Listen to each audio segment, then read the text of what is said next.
morning. We are in the edge of the evolution lesson. In this we are discussing a brief account of evolution.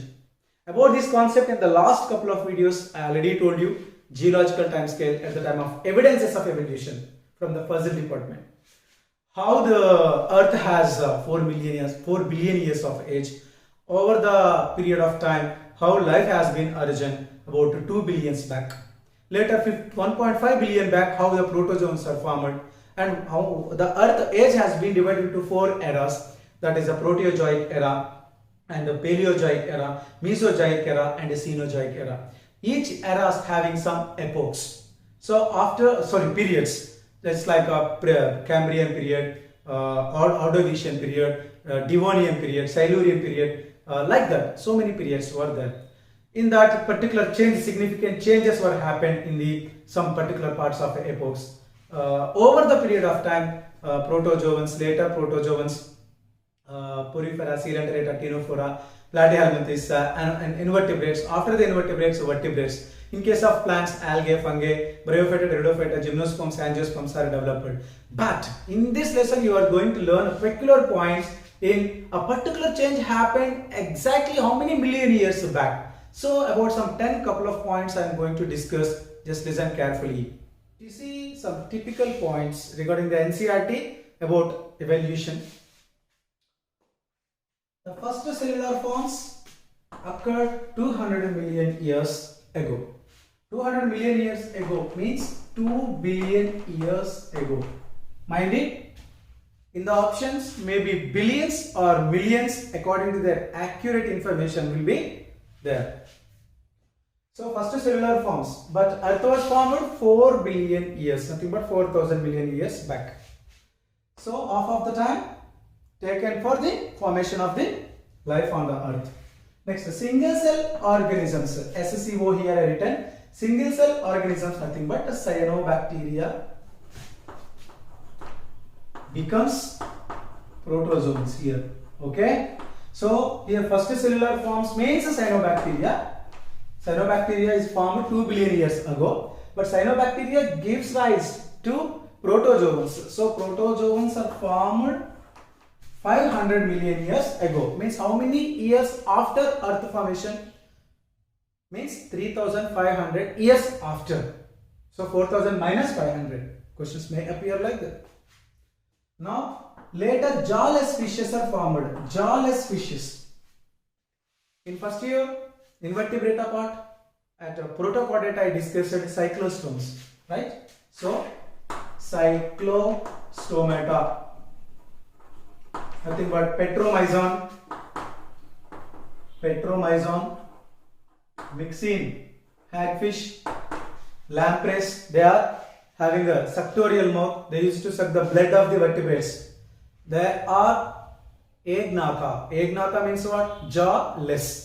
So that's why they are called cyclostomata. In that, two are there. Ostrocodermy is there. It was become fossil and still they are living. Means they are extant group. They are cyclostomes. So cyclostomes are formed 350 million years back. At the same time, again I am repeating the point, that is 350 million years ago, early reptiles were formed. Means what is exactly telling that evolution is simultaneous of a different species.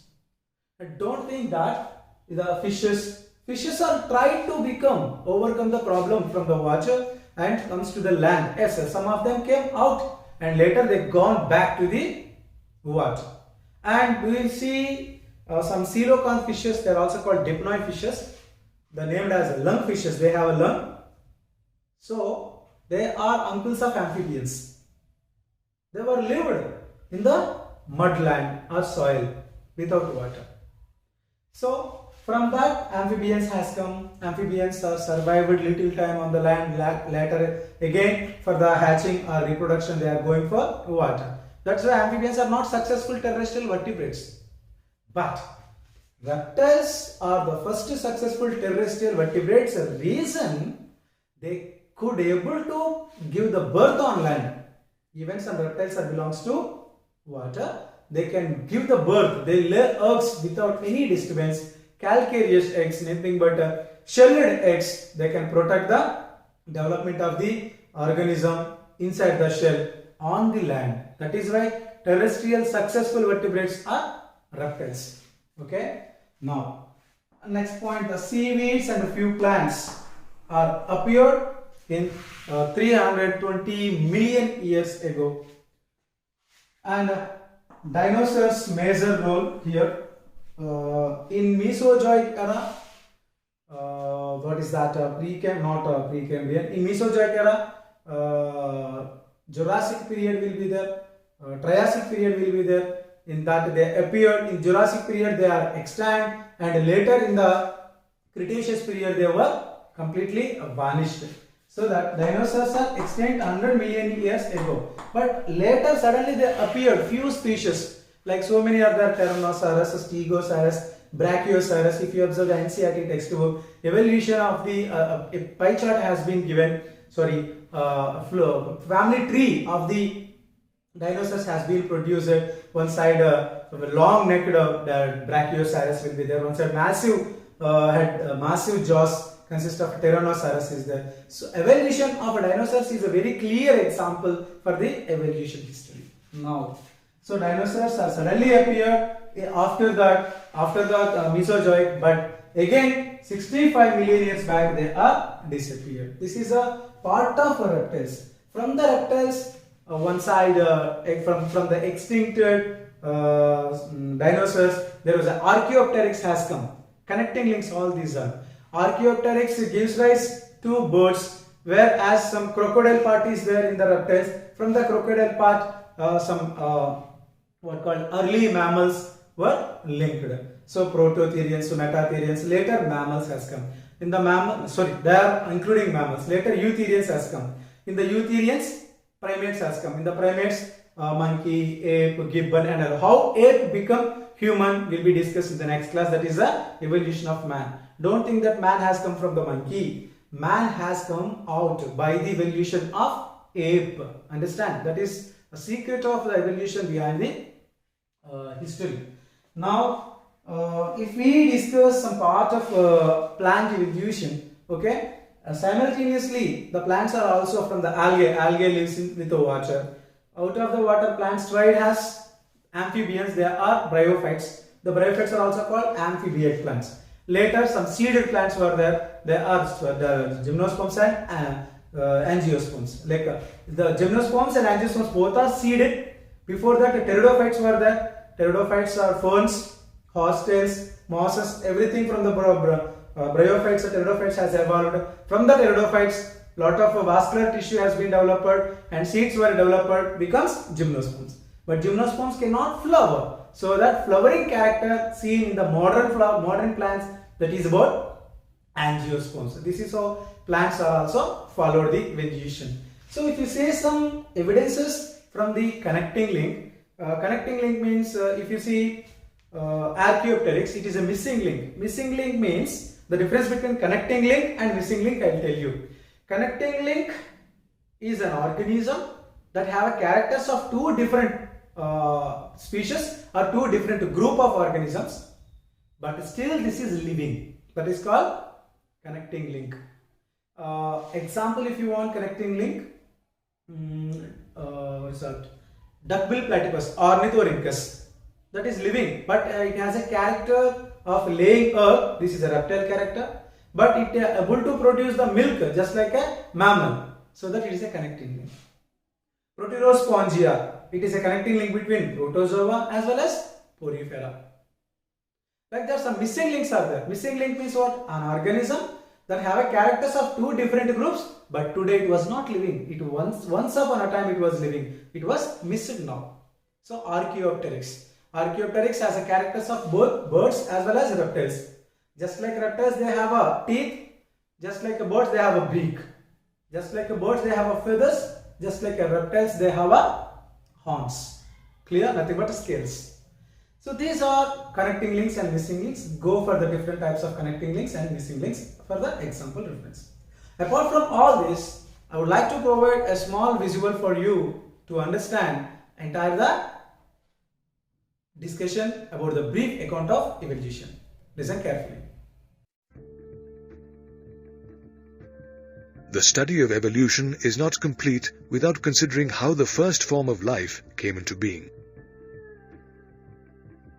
The unicellular organism Cyanobacteria, or blue-green algae, was the first form of life on Earth around 2,000 million years ago. However, we still don't know how the organic molecules, which are the main building blocks of life, evolved into unicellular organisms.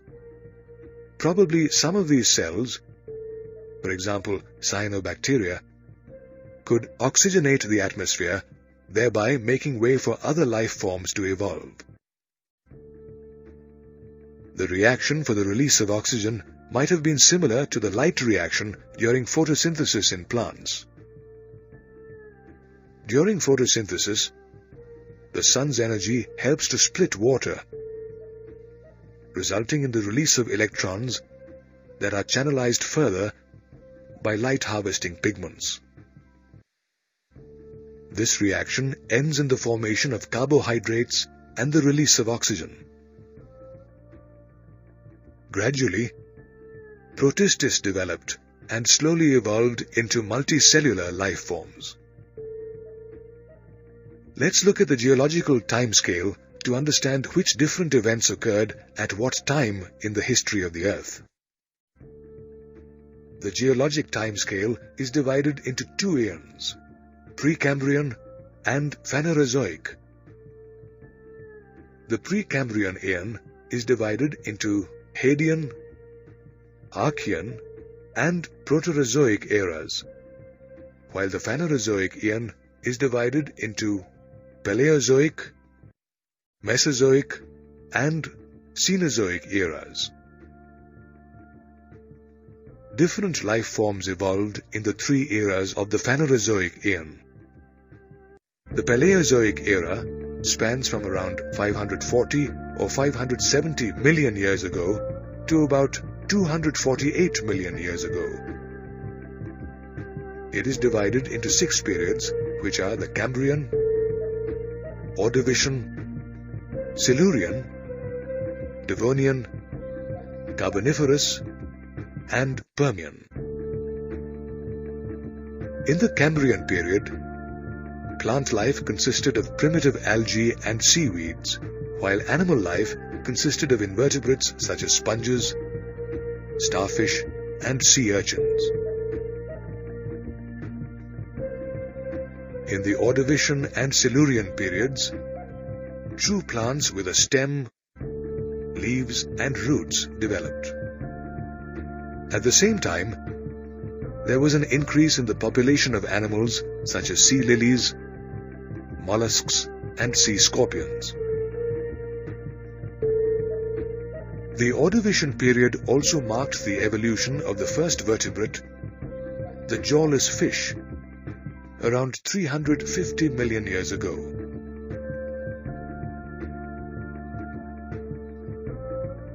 For example, Cephalaspis and Hemicyclaspis. Next came the Devonian period, in which plants grew in profusion and covered a large part of the. This period also witnessed a rapid evolution of fish such as sharks and rays. About 300 million years ago, in the Carboniferous period, pteridophytes such as ferns and horsetails dominated the earth. They were the first trees that thrived in vast swamps that stretched across the length and breadth of the planet. Over the years, these pteridophytes fell down and formed coal deposits.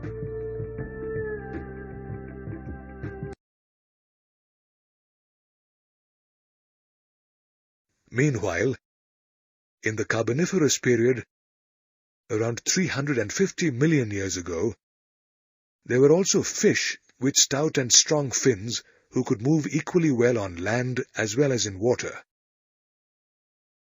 These were called lungfish. For example, Neoceratodus and Protopterus. Another important fish of this period were the lobe fin fish, which later evolved as amphibians. Coelacanth is a lobe fin fish which was thought to be extinct earlier, but is now considered a living fossil. In times of water shortage, lobe fin fish probably made their way onto land and might have added insects and other arthropods to their diet.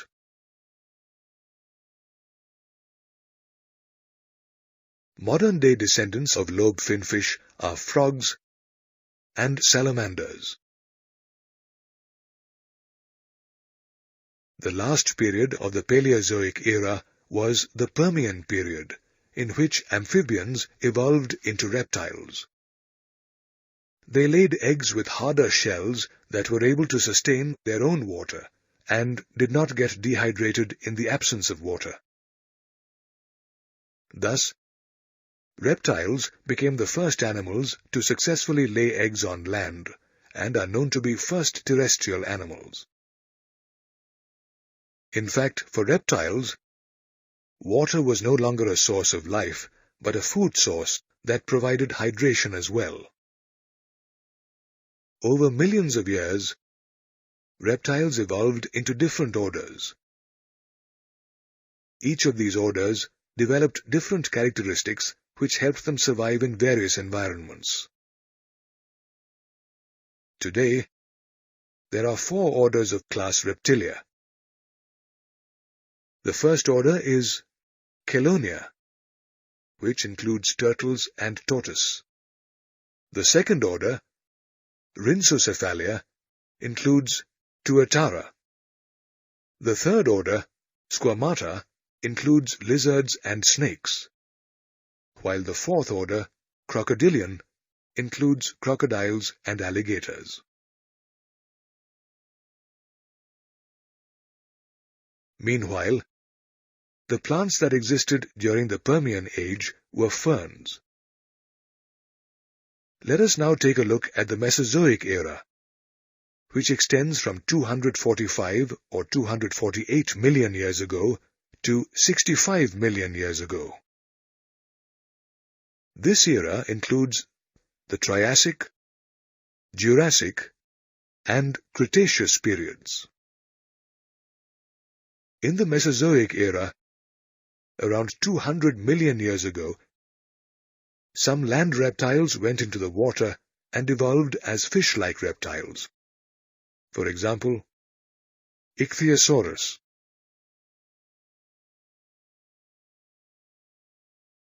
Meanwhile, the land reptiles of the Mesozoic era were the famous dinosaurs with terrifying large teeth. They were a diverse group of reptiles which remained the most important terrestrial vertebrates for more than 160 million years. The tallest dinosaur, known as Tyrannosaurus rex, was around 20 feet tall. Fossils of T-Rex are found in a variety of rock formations. Dinosaurs suddenly disappeared 65 million years ago. They probably became extinct because they failed to cope with climatic changes, or they may have evolved into birds. However, the precise reason for their extinction still remains unknown.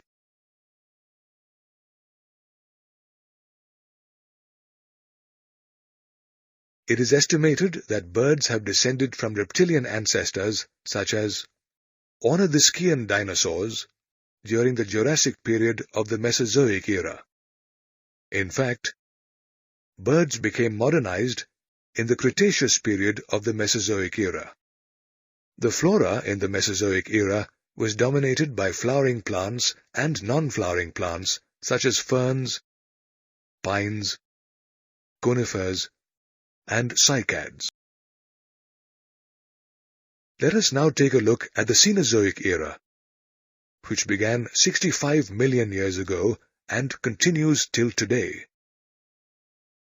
This era includes the Tertiary and Quaternary periods. In the Cenozoic era, plants such as bryophytes and angiosperms flourished and continued to spread and diversify on Earth. This era is also known as the Age of Mammals, which are highly evolved vertebrates.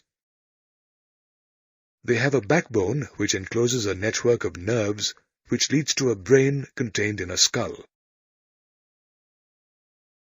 Fossil evidence shows that the first mammals were like shrews. Mammals are characterized by viviparity. That is, they give birth to young ones, have mammary glands, and the unborn young are protected inside the mother's body.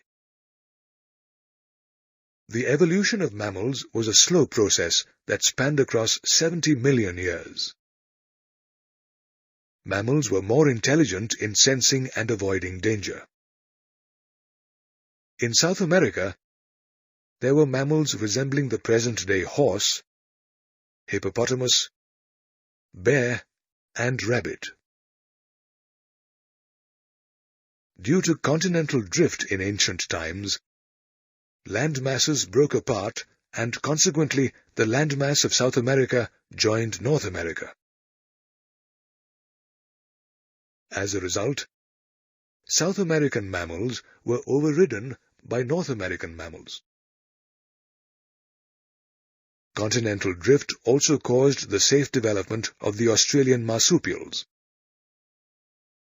Meanwhile, there were mammals which evolved in water, such as whales, dolphins, seals, and sea cows. However, the most successful evolution story was that of human beings, as they developed language skills and self-consciousness as well. Okay guys, I hope you understand the concept. Read 7.8 carefully and attend 10 questions. All the best.